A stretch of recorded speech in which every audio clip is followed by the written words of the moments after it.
નમસ્કાર વિદ્યાર્થી મિત્રો, અગાઉ આપણે પાઠ નંબર 12 અને કાવ્ય નંબર 1 નો અભ્યાસ કરી લીધો છે. હવે ત્યાર પછી આપણે પાઠ નંબર 12 એનો અભ્યાસ કરવાનો છે. આમ તો અત્યારે તમે થોડો ઘણો તમને વાંચવાનો સમય મળતો હોય તો સાથે સાથે આમ ભાષાંતર તો તમે લખેલું જ હશે, પણ એક વખત ભાષાંતર વ્યવસ્થિત વાંચી જાજો જેથી કરીને પરીક્ષાના સમય દરમિયાન તકલીફ પડે નહીં. હવે પાઠ નંબર 12 ની વાત આપણે કરીએ તો કંકણસ્ય તુ લોભે. કંકણસ્ય એટલે કંકણના, લોભે એટલે લોભથી. તો પાઠનું ગુજરાતી થાય કંકણના લોભથી.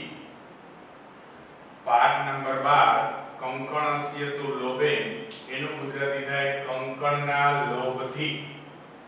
હવે કંકણના લોભથી, કંકણ એટલે શું? તો તમે કદાચ જાણતા હશો, ઘણા બધા વ્યક્તિઓને આપણે પૂછી કંકણ એટલે શું થાય તો કદાચ એમ કહેશે કંકણ એટલે પથ્થર, પણ અહીં કંકણનો અર્થ આપણને આપેલો છે. કંકણ એટલે હાથમાં પહેરવાનું કડું.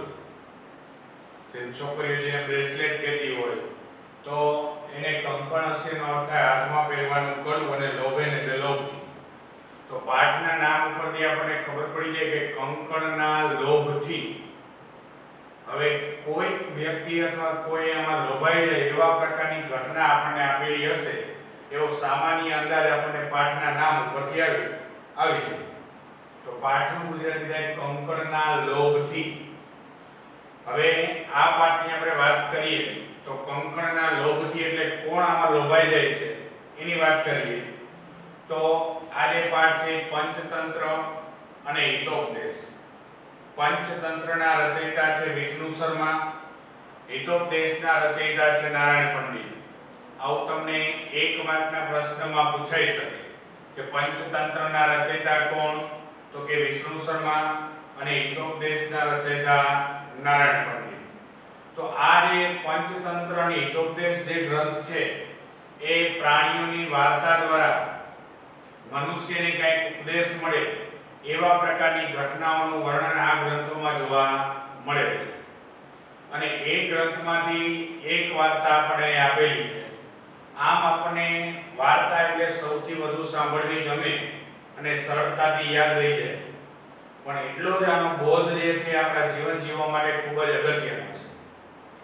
હવે હું અને તમે આમ તો કાળા માથાળો માનવી બહુ બુદ્ધિશાળી હોય, અને તેમ છતાંય જો કોઈ છેતરાય તો એ કાળા માથાળો માનવી જ છેતરાય. એની વાત આપણે આ પાઠમાં કરેલી છે. કંકણસ્ય લોભ એટલે કંકણના લોભથી. હવે જે એક વખત વાઘ જે છે એને પોતાની યુવાનીમાં ખૂબ ઘણા બધા શિકાર કર્યા. હવે સ્વાભાવિક છે કે યુવાની હોય એટલે આમ પણ શક્તિશાળી હોય, એટલે આમ બીજા કોઈની જરૂર પડે નહીં, અને પોતાની શક્તિ દ્વારા એને ઘણા બધા શિકાર કર્યા. શિકાર કર્યા પછી અમુક વર્ષો વીતી ગયા એટલે વાઘની ઉંમર ધીમે ધીમે જે છે એની ઉંમર વધતી ગઈ. વૃદ્ધાવસ્થાનો સમય આવ્યો. વૃદ્ધાવસ્થાનો સમય આવ્યો પણ હવે બહુ એની પાસે કઈ સંગ્રહ નહોતો, એટલે એને ખોરાક મળે એવી કઈ સ્થિતિ હતી નહીં. તો એ હેતુથી સ્થિતિ એની એવી નહોતી એટલે વાઘે વિચાર્યું કે હવે મારે મારા ખોરાક માટે કંઈ વિચારવું જોઈશે. તો એને શું વિચાર કર્યો તો કે મારી પાસે એક સોનાનું કંકણ છે. હવે હું એવી જાહેરાત કરું કે જેને આ સોનાનું કંકણ જોતું હોય એ મારી પાસેથી લઈ જાય. એનો હેતુ એ હતો કે એ સોનાનું કંકણ કોઈ લેવા માટે આવે અને હું એનો શિકાર કરી લઉં અને મને ખોરાક મળી જાય.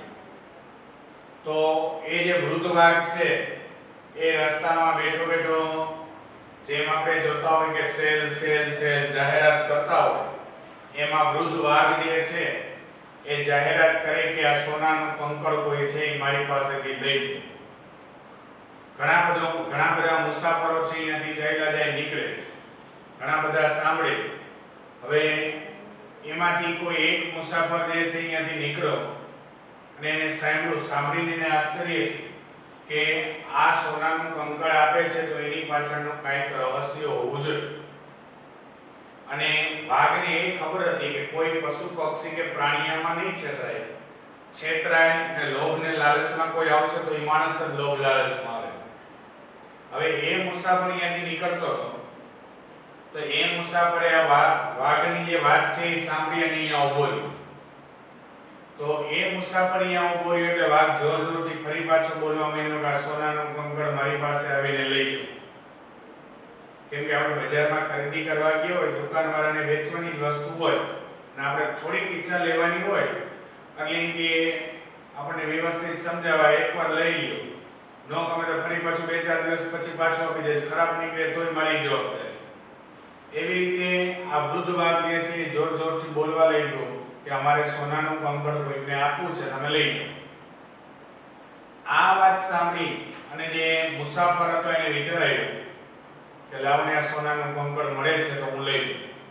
થોડોક જે છે એ વાઘની નજીક જવાનો પ્રયત્ન કર્યો. નજીક જવાનો પ્રયત્ન કર્યો અને યુવક જે મુસાફર હતો એને વાઘને કીધું કે સોનાનું કંકણ મને તમે આપો. તો કે એમ સોનાનું કંકણ ન મળે, પહેલા મારી તમે વાતચીત સાંભળો.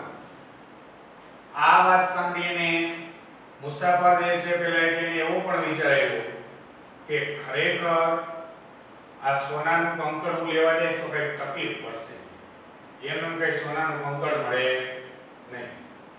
સામે પક્ષે બીજો એવો વિચાર પણ આવ્યો કે જો હું અહીંથી વહી જઈશ તો મને કાંઈ મળશે નહીં, આ તમારા નસીબમાં કહેવાય, રસ્તામાં મને સોનાનું કંકણ આ વાઘ આપી દે અને મારા ભાગમાં કદાચ સોનાનું કંકણ હશે તો મને મળી જાય.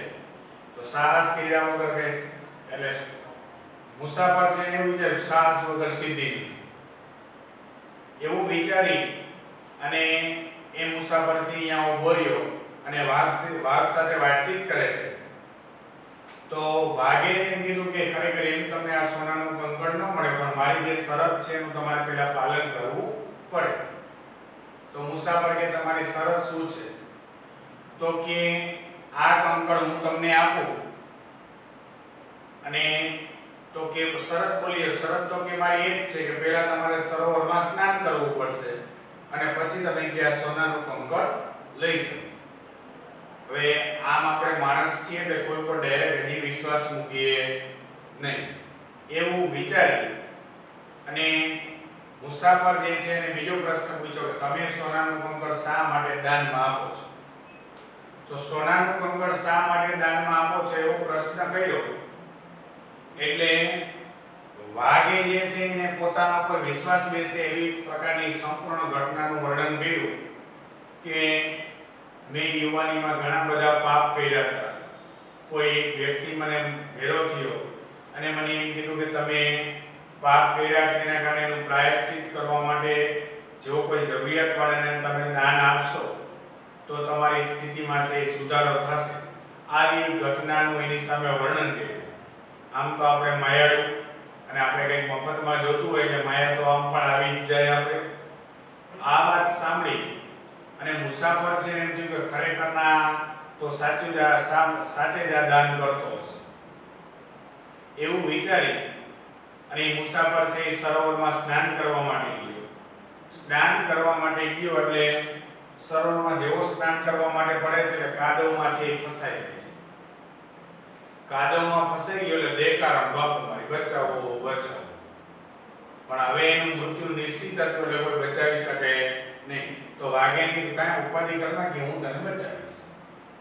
હવે વાઘેને બચાવવાની વાત કરી તો વાઘ જે છે એ મુસાફરની નજીક જાય છે.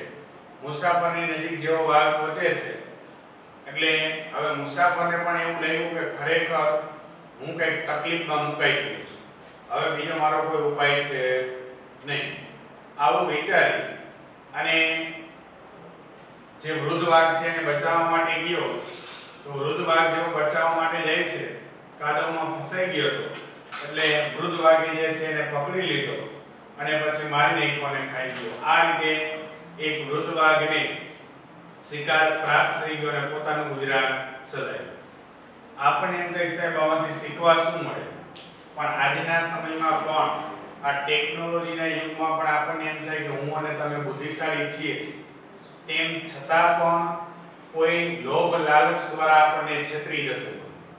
તો આવા પ્રકારની છેતરામણી લાલચમાં આપણે આવીએ નહીં અને કોઈનાથી છેતરાઈ ન જાય એ હેતુથી આપણને આ પાઠ આપેલો છે કે કંકણના લોભથી.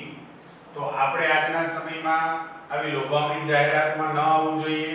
જો લોભામણી જાહેરાતમાં આવી જાય તો જેવી એક મુસાફરની સ્થિતિ થઈ એવી આપણી સ્થિતિ થાય અને છેતરાઈ ગયા પછી આપણને ખબર પડે કે આ આપણાથી ખોટું થઈ ગયું. તો આ પ્રાણી કથા દ્વારા આ પાઠ આપણને એ જ ઉપદેશ આપે છે કે આવી પ્રકારની લોભ લાલચમાં ફસાવવું જોઈએ નહીં. હવે આપણે પાઠના અનુવાદની વાત કરીએ. પાઠ નંબર 12 કંકણસ્ય તુ લોભેન, એનું ગુજરાતી થાય કંકણના લોભથી.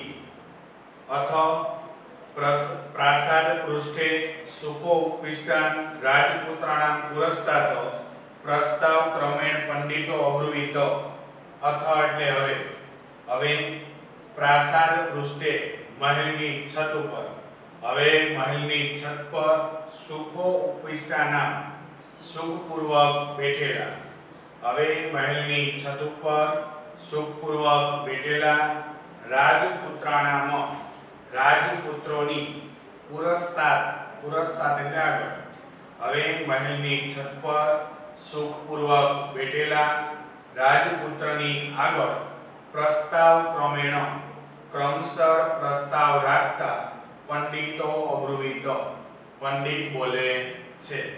હવે મહેલની છત પર સુખપૂર્વક બેઠેલા રાજપુત્રોની આગળ ક્રમશર પ્રસ્તાવ રાખતા પંડિત બોલે છે. હો રાજપુત્રા, હો એટલે અરે, રાજપુત્રા એટલે રાજપુત્રો અને સુણુત એટલે સાંભળો. અરે રાજપુત્રો સાંભળો. હવે મહેલની છત પર સુખપૂર્વક બેઠેલા રાજપુત્રોની આગળ ક્રમશર પ્રસ્તાવ રાખતા પંડિત બોલે છે. અરે રાજપુત્રો સાંભળો. કાવ્યશાસ્ત્ર વિનોદેન કાલો ગચ્છતિ ધીમતામ. ધીમતામનો અર્થ થાય બુદ્ધિશાળી.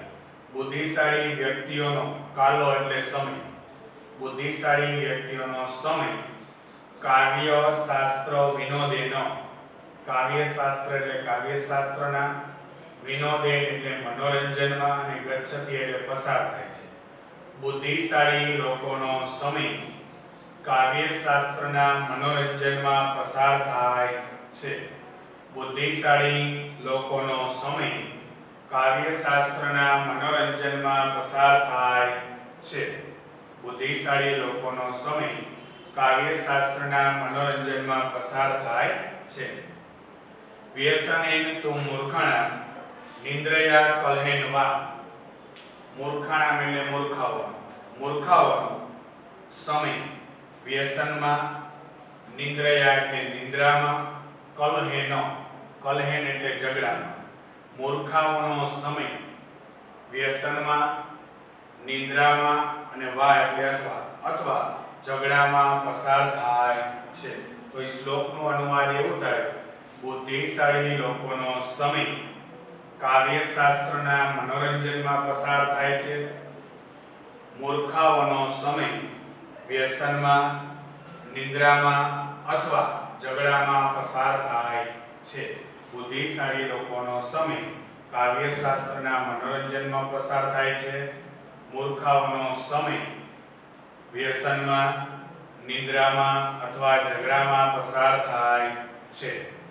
તદ્ભવતા, તદ એટલે તો, ભવતા એટલે આપના, તો આપના, વિનોદાયો મનોરંજન માટે, તો આપના મનોરંજન માટે, કાકો કુર્માદિનામ કાગડા, કાચબા, ઇદાનીમ એટલે વગેરે, તો આપના મનોરંજન માટે કાગડા, કાચબા વગેરેની વિચિત્રામ, વિચિત્રામ એટલે વિચિત્ર અથવા અદ્ભુત, કથામ કથિષ્યામિ કથા કહીશ, તો આપના મનોરંજન માટે કાગડા, કાચબા વગેરેની અદ્ભુત કથા કહીશ. રાજપુત્રે ઉક્તમ, રાજપુત્ર બોલે છે. આર્ય આર્ય એટલે શ્રીમાન માનવાચક શબ્દ છે શ્રીમાન. કથયતુ કહો. પંડિત ઉવાચ પંડિત બોલે છે. શૃણુત યુયમ યુયમ એટલે તમે અને શૃણુત એટલે સાંભળો તમે સાંભળો. સંપ્રતિ મિત્રલાભ પ્રસ્તુયતે સંપ્રતિ એટલે અત્યારે મિત્રલાભ એટલે મિત્રલાભ અને પ્રસ્તુયતે એટલે પ્રસ્તુત કરું છું. અત્યારે મિત્રલાભ પ્રસ્તુત કરું છું. તત્ર ઇયમ પ્રથમ કથા ત્યાં આ પહેલી કથા છે. ફરીથી બે લીટીનો અનુવાદ જુઓ તો આપના મનોરંજન માટે કાગડા કાચબા વગેરેની અદ્ભુત કથા કહીશ. રાજપુત્રો બોલે છે. શ્રીમાન કહો. પંડિત બોલે છે. તમે સાંભળો. અત્યારે મિત્રલાભ રજૂ કરું છું. ત્યાં આ પહેલી કથા છે. કંકણસ્ય તુ લોભે મગ્ન પંકે સુદુસ્તરે વૃદ્ધ વ્યાઘ્રેણ સંપ્રાપ્ત પથિક સમૃતો યથા. યથા એટલે જેમ જેમ કંકણસ્ય તુ લોભે કંકણના લોભથી જેમ કંકણના લોભથી મગ્ન પંકે સુદુસ્તરે સુદુસ્તરેનો અર્થ થાય મુશ્કેલીથી બહાર નીકળી શકાય તેવા. મગ્ન એટલે ડૂબેલું અને પંકે એટલે કાદવ.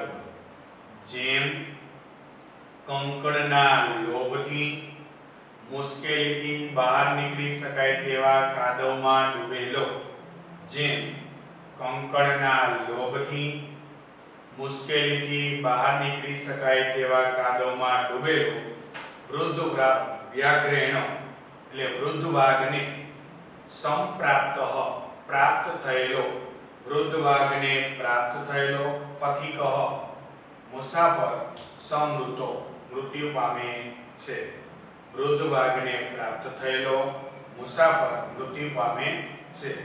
જેમ કંકણના લોભથી મુશ્કેલીથી બહાર નીકળી શકાય તેવા કાદવમાં ડૂબેલો વૃદ્ધ વાઘને પ્રાપ્ત થયેલો મુસાફર મૃત્યુ પામે છે. રાજપુત્ર ઊંચો. રાજપુત્ર બોલે છે. કથમ એતત આ કેમ. રાજપુત્રો બોલે છે આ કેમ. સો અબ્રુવીત તે જવાબ આપે છે. તે જવાબ આપે છે. રાજપુત્ર બોલે છે આ કેમ તે જવાબ આપે છે. અસ્તિ દક્ષિણારણ્યે એકઃ વૃદ્ધ વ્યાઘ્રઃ. દક્ષિણ જંગલમાં અથવા દક્ષિણ અરણ્યમાં એક વૃદ્ધ વાઘ હતો. અસ્તિ વાક્યની શરૂઆતમાં આપેલું છે એટલે હતો. રાજપુત્ર બોલે છે આ કેમ તે જવાબ આપે છે. દક્ષિણ અરણ્યમાં એક વૃદ્ધ વાઘ હતો. સહ તે સ્નાતઃ સ્નાનથી તે સ્નાન કરી કુશ હસ્ત હસ્ત એટલે હાથમાં અને કુશનો અર્થ થાય દર્ભ ઘાસ. ઘાસનો એક પ્રકાર છે એટલે કુશ એટલે દર્ભ ઘાસ. તે સ્નાન કરી હાથમાં દર્ભ ઘાસ લઈ સરસ તીરે સરોવરના કિનારે બ્રુતે બોલે છે. તે સ્નાન કરી હાથમાં દર્ભ ઘાસ લઈ સરોવરના કિનારે બોલે છે. ભો ભો પાંથા અરે અરે મુસાફરો ઇદમ સ્વર્ણ કંકણમ ગૃહ્યતામ. આ સોનાનું કંકણ ગ્રહણ કરો. તતઃ પછી લોભાકૃષ્ટેન લોભથી આકર્ષાયેલ પછી લોભથી આકર્ષાયેલ કેનિચિત પાંથેન કોઈક મુસાફર આલોચિત વિચારે છે. પછી લોભથી આકર્ષાયેલ કોઈક મુસાફર વિચારે છે. ભાગ્યે એતો સંભવતી આ ભાગ્યથી જ સંભવિત છે. પછી લોભથી આકર્ષાયેલ કોઈક મુસાફર વિચારે છે આ ભાગ્યથી સંભવિત છે. પરંતુ અસ્મિન આત્મ સંદેહ પરંતુ અહીં મનમાં શંકા છે. પ્રવૃત્તિ ન વિધેયા એટલે પ્રવૃત્તિ ન કરવી જોઈએ. પરંતુ મનમાં શંકા છે એટલે પ્રવૃત્તિ ન કરવી જોઈએ. ફરીથી 3 લીટીનું ગુજરાતી જુઓ. રાજપુત્ર બોલે છે, આ કેમ? તે જવાબ આપે છે, દક્ષિણ અરણ્યમાં એક વૃદ્ધ વાઘ હતો. તે સ્નાન કરી હાથમાં દર્ભ ઘાસ લઈ સરોવરના કિનારે બોલે છે, અરે અરે મુસાફરો, આ સોનાનું કંકણ ગ્રહણ કરો. પછી લોભથી આકર્ષાયેલ કોઈક મુસાફર વિચારે છે કે આ ભાગ્યથી સંભવિત છે, પરંતુ મનમાં શંકા છે એટલે પ્રવૃત્તિ ન કરવી જોઈએ. યતઃ કેમ કે અનિષ્ટા ઇષ્ટા લાભે અપી, અનિષ્ટ વસ્તુમાંથી ઇષ્ટ વસ્તુના લાભથી પણ, અનિષ્ટ વસ્તુમાંથી ઇષ્ટ વસ્તુના લાભથી પણ ન ગતિ જાયતે શુભા, શુભ ગતિ પ્રાપ્ત થતી નથી. અનિષ્ટ વસ્તુમાંથી ઇષ્ટ વસ્તુના લાભથી પણ શુભ ગતિ પ્રાપ્ત થતી નથી. અનિષ્ટ વસ્તુમાંથી ઇષ્ટ વસ્તુના લાભથી પણ શુભ ગતિ પ્રાપ્ત થતી નથી. યત્રાસ્તે વિષસસંગો અમૃતમ તદપી મૃત્યવે, જેમ વિષ એટલે ઝેર, જેમ ઝેરના સંપર્કમાં રહેલું અમૃતમ એટલે અમૃત, જેમ ઝેરના સંપર્કમાં રહેલું અમૃત પણ મૃત્યુ માટેનું કારણ બની શકે છે. જેમ ઝેરના સંપર્કમાં રહેલું અમૃત પણ મૃત્યુ માટેનું કારણ બની શકે છે. ફરીથી શ્લોકનો અનુવાદ જુઓ. અનિષ્ટ વસ્તુમાંથી ઇષ્ટ વસ્તુના લાભથી પણ શુભ ગતિ પ્રાપ્ત થતી નથી. જેમ ઝેરના સંપર્કમાં રહેલું અમૃત પણ મૃત્યુ માટેનું કારણ બની શકે છે. અનિષ્ટ વસ્તુમાંથી ઇષ્ટ વસ્તુના લાભથી પણ શુભ ગતિ પ્રાપ્ત થતી નથી. જેમ ઝેરના સંપર્કમાં રહેલું અમૃત પણ મૃત્યુ માટેનું કારણ બની શકે છે. કિંતુ એટલે પરંતુ, સર્વત્ર બધે જ, પરંતુ બધે જ, અર્થાજન પ્રવૃત્તો, અર્થાજન પ્રવૃત્તિનો અર્થ થાય ધન માટેની પ્રવૃત્તિમાં, પરંતુ બધે જ ધન માટેની પ્રવૃત્તિમાં સંદેહ એવો સાહસ કરવો પડે છે. પરંતુ બધે જ ધન માટેની પ્રવૃત્તિમાં સાહસ કરવો પડે છે. તથા ચ ઉક્તમ, અને તેમજ કહેવાયું છે. પરંતુ બધે જ ધન માટેની પ્રવૃત્તિમાં સાહસ કરવો પડે છે અને તેમજ કહેવાયું છે. આ આખી ઘટના જે છે એ વૃદ્ધ વાઘને પ્રાપ્ત થયેલો જે મુસાફર છે એ વિચારે છે.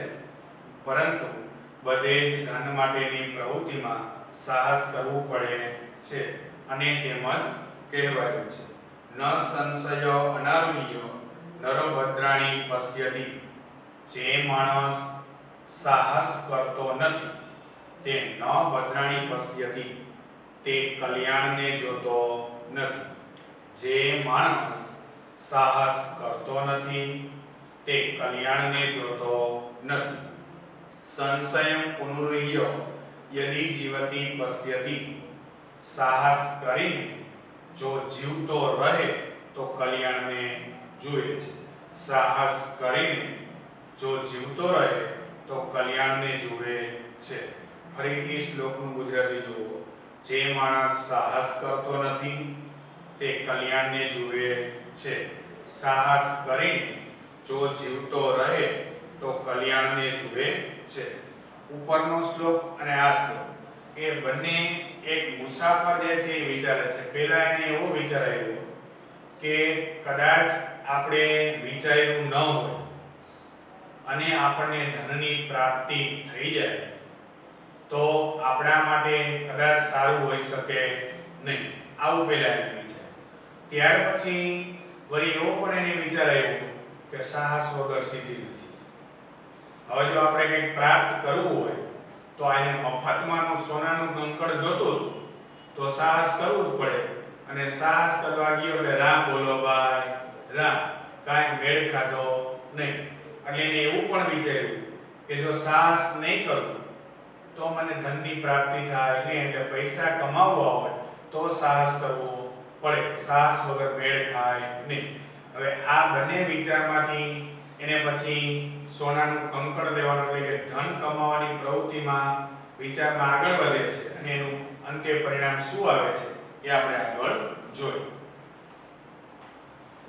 તન રૂપ્યામી તાવત પ્રકાશમ વૃત્તે, પછી તેના વિશે હું વિચારું છું, તેના વિશે હું વિચારું છું. પ્રકાશમ વૃત્તે, પ્રકાશમ એટલે મોટેથી અને વૃત્તે એટલે બોલે છે, મોટેથી બોલે છે.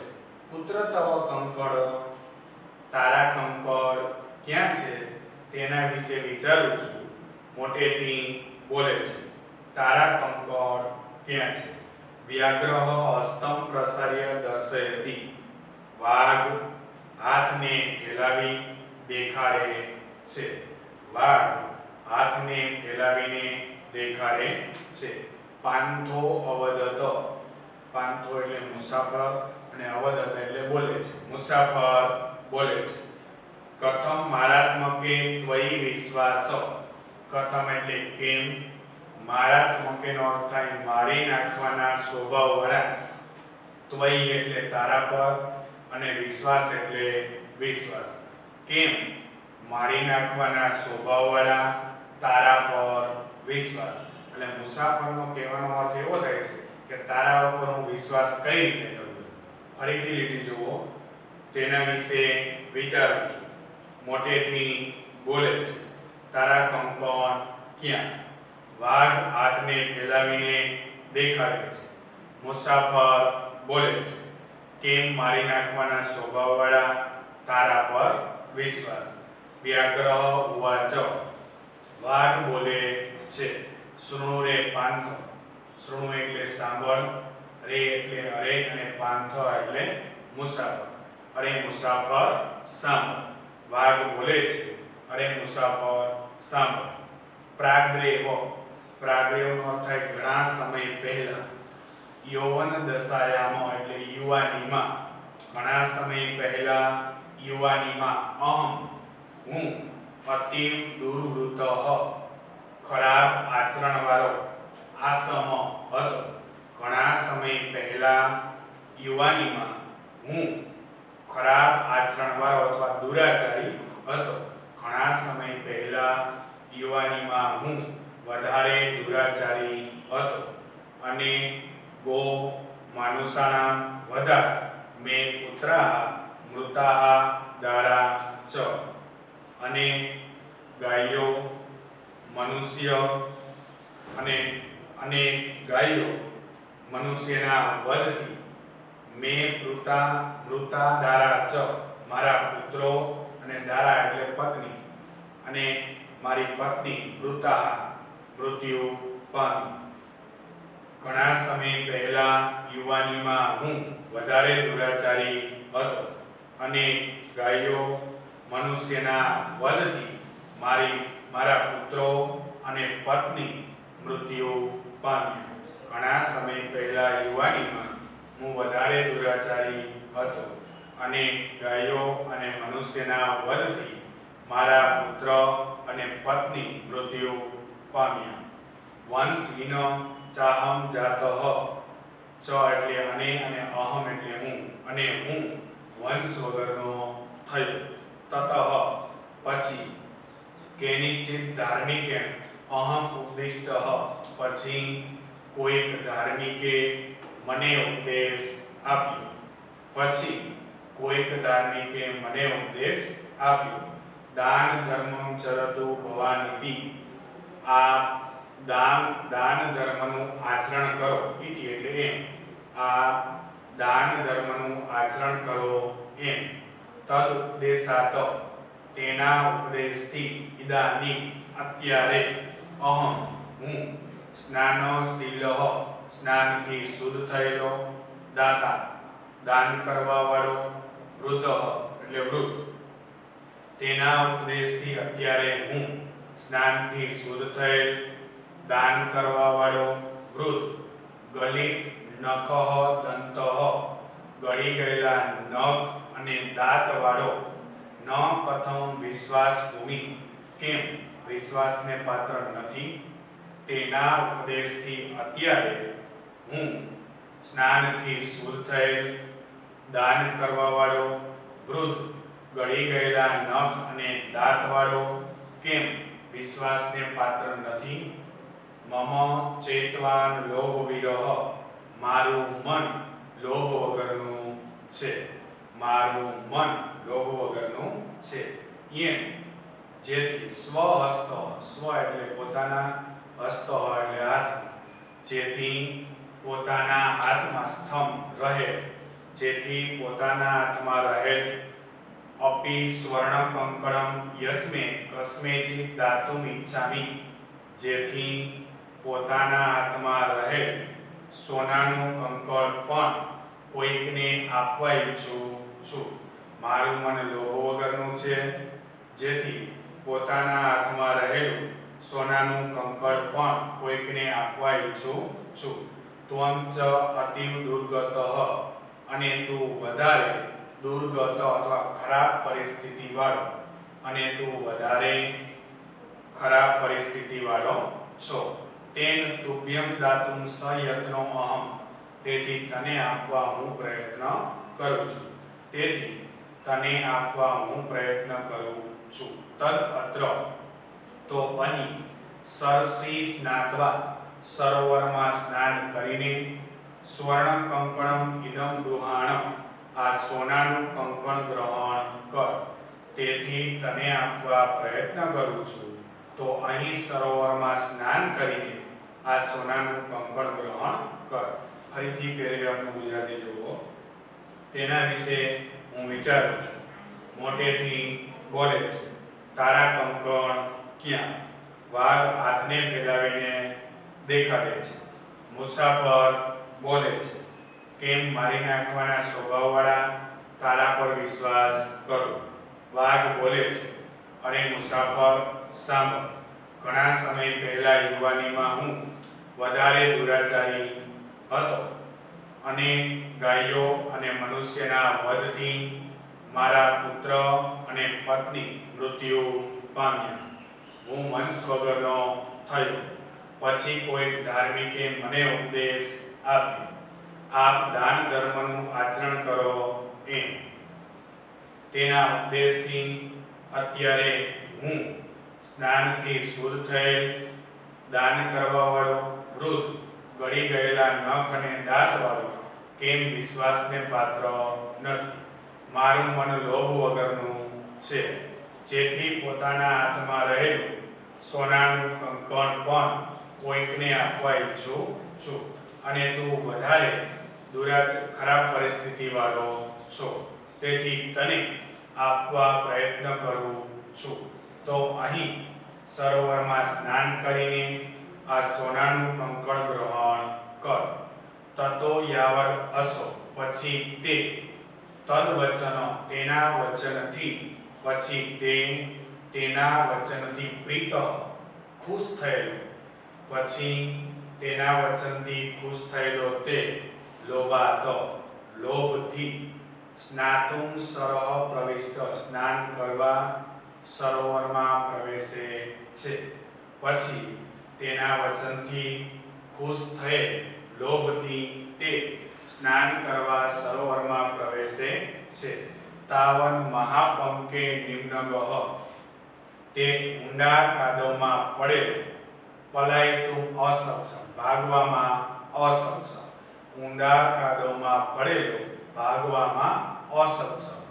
પછી તે તેના વચનથી ખુશ થઈ, લોભથી સ્નાન કરવા સરોવરમાં પ્રવેશે છે. ઊંડા કાદવમાં, નિમ્નગઃ એટલે ડૂબેલો, ઊંડા કાદવમાં ડૂબેલો, ભાગવામાં અસક્ષમ. પછી તેના વચનથી ખુશ થયેલ તે, લોભથી સ્નાન કરવા સરોવરમાં પ્રવેશે છે. ઊંડા કાદવમાં ડૂબેલ, ભાગવામાં અસક્ષમ. તમ પંકે પતિતમ દ્રષ્ટવા વ્યાઘ્રો અવદત, તેને કાદવમાં પડેલો જોઈને વાઘ બોલે છે. તેને કાદવમાં પડેલો જોઈને વાઘ બોલે છે. અરે રે મહાપંકે પતિતો અસ્મિ, ઊંડા કાદવમાં પડ્યો છો. અતઃ ત્વામ અહં ઉત્થાપયામિ, આથી હું તને ઊભો કરું છું. આવું વૃદ્ધવાગાશ્વાસન આપે છે. તું પહેલા ઊભો થઈ જા, પછી બીજાને ઊભો કરજે. હવે તો એની સમજાઈ ગયું, તકલીફ વાળો કેસ છે, પણ હવે નો આમ જઈ શકાય કે નો આમ જઈ શકાય. અરે રે ઊંડા કાદવમાં પડ્યો છું, આથી હું તને ઊભો કરું છું. ઇત્યુક્ત્વા, આમ બોલીને સનેહ સનેહ, ધીમે ધીમે અપગમ્ય, પાસે જઈને, આમ બોલીને ધીમે ધીમે પાસે જઈને, તેન વ્યાઘ્રેણ ધૃતઃ, તે વાઘ ધૃતઃ એટલે પકડે છે અથવા ધારણ કરે છે. સપાંતો અચિંતયત, તે મુસાફર વિચારે છે. આમ બોલીને ધીમે ધીમે પાસે જઈને તે વાઘ પકડે છે, તે મુસાફર વિચારે છે. ફરીથી પેરેગ્રાફ જુઓ. પછી તેના વચનથી ખુશ થયેલ તે લોભથી સ્નાન કરવા સરોવરમાં પ્રવેશે છે. ઊંડા કાદવમાં ડૂબેલો, ભાગવામાં અસક્ષમ, તેને કાદવમાં પડેલો જોઈને વાઘ વિચારે છે. અરે રે ઊંડા કાદવમાં પડ્યો છું, આથી હું તને ઊભો કરું છું.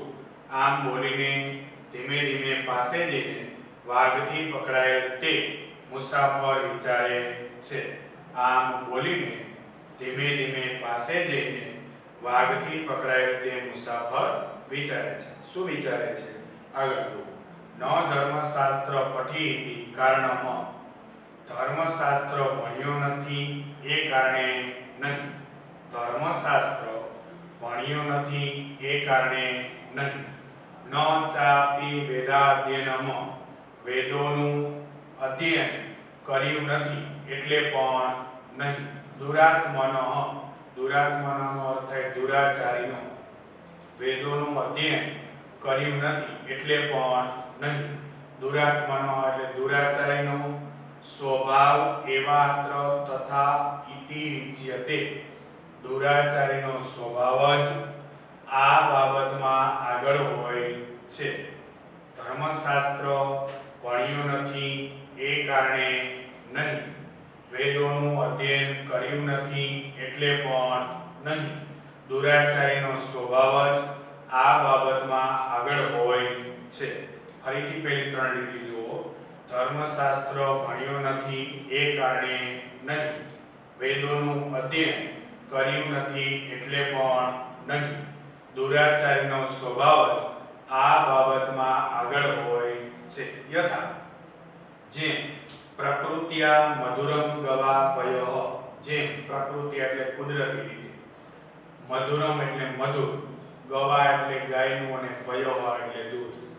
જેમ કુદરતી રીતે ગાયનું દૂધ મધુર હોય છે. ફરીથી ચારે ચાર લીટીનું ગુજરાતી જો શ્લોકનું. ધર્મશાસ્ત્ર ભણ્યું નથી એ કારણે નહીં. વેદોનું અધ્યયન કર્યું નથી એટલે પણ નહીં. દુરાચારીનો સ્વભાવ જ આ બાબતમાં આગળ હોય છે. જેમ કુદરતી રીતે ગાયનું દૂધ મધુર હોય છે. હવે આપણને ત્યાં ચોથી લીટી જે કીધી જેમ કુદરતી રીતે ગાયનું દૂધ મધુર હોય છે, એને ઉપરની કઈ ત્રણ લીટી એને લેવા દેવું નથી એવું આપણને લાગતું હોય. પણ એનો કહેવાનો અર્થ શું થાય? તો કે દુરાચારી માણસ જેનું આચરણ ખરાબ છે ને, એ પહેલેથી પોતાના વિચારથી જ આવા પ્રકારનું વિચારતો કોક આવે એટલે એને ફસાવી દેવો છે. જેમ ગાયનું દૂધ કુદરતી રીતે મધુર, એમાં કઈ મિશ્રણ કરવામાં ન આવે, પણ કુદરતી રીતે જ ગાયનું દૂધ કેવું હોય છે? મધુર હોય છે. એમ કુદરતી રીતે જ આવા માણસોનો સ્વભાવ એવા પ્રકારનો હોય કે જે ઝપટમાં આવ્યો એ ગયો. એટલે અહીં આપણે એમ કીધું જેમ કુદરતી રીતે ગાયનું દૂધ મધુર હોય છે. તન્મયા ભદ્રમ ન કૃતમ યદ અત્ર મારાત્મકે વિશ્વાસ કૃતઃ ઇતિ, જે અહીં મારી નાખવાના સ્વભાવવાળા પર મેં વિશ્વાસ કર્યો તેનાથી સારું થયું નહીં. જે અહીં મારી નાખવાના સ્વભાવવાળા પર મેં વિશ્વાસ કર્યો એનાથી મારું સારું થયું નહીં. ઇતિ ચિંતય વાસો વ્યાઘ્રેણ ધૃત્વા વ્યાપાદિતો ખાદિત ચ.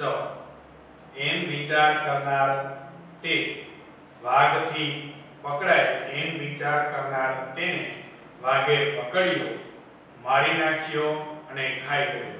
એમ વિચાર કરનાર તેને વાઘે પકડ્યો, મારી નાખ્યો અને ખાઈ ગયો. ફરીથી છેલ્લી લીટી જુઓ. જે અહીં મારી નાખવાના સ્વભાવવાળા પર મેં વિશ્વાસ કર્યો એનાથી મારું સારું થતું નથી. એમ વિચાર કરનાર તેણે વાઘે પકડ્યો, મારી નાખ્યો અને ખાઈ ગયો. તો આ પાઠનો કહેવાનો સારાંશ એ જ છે કે ખરેખર આપણે કોઈ લોભામણી જાહેરાતમાં ન આવવું જોઈએ. જો લોભામણી જાહેરાતમાં આવીએ તો પછી ન આપણે કોઈને કહી શકીએ કે ન આપણે રહી શકીએ, આવી પરિસ્થિતિ આપણી થાય. આપણે આપણી જાતને બુદ્ધિશાળી માનતા હોય તેમ છતાં પણ આપણે ઘણી બધી જગ્યાએ છેતરાઈ જતા હોય. તો આ પાઠનો ઉદ્દેશ્ય એ જ છે કે કંકણના લોભથી આવા લોભમાં આવવું જોઈએ નહીં. નમસ્કાર.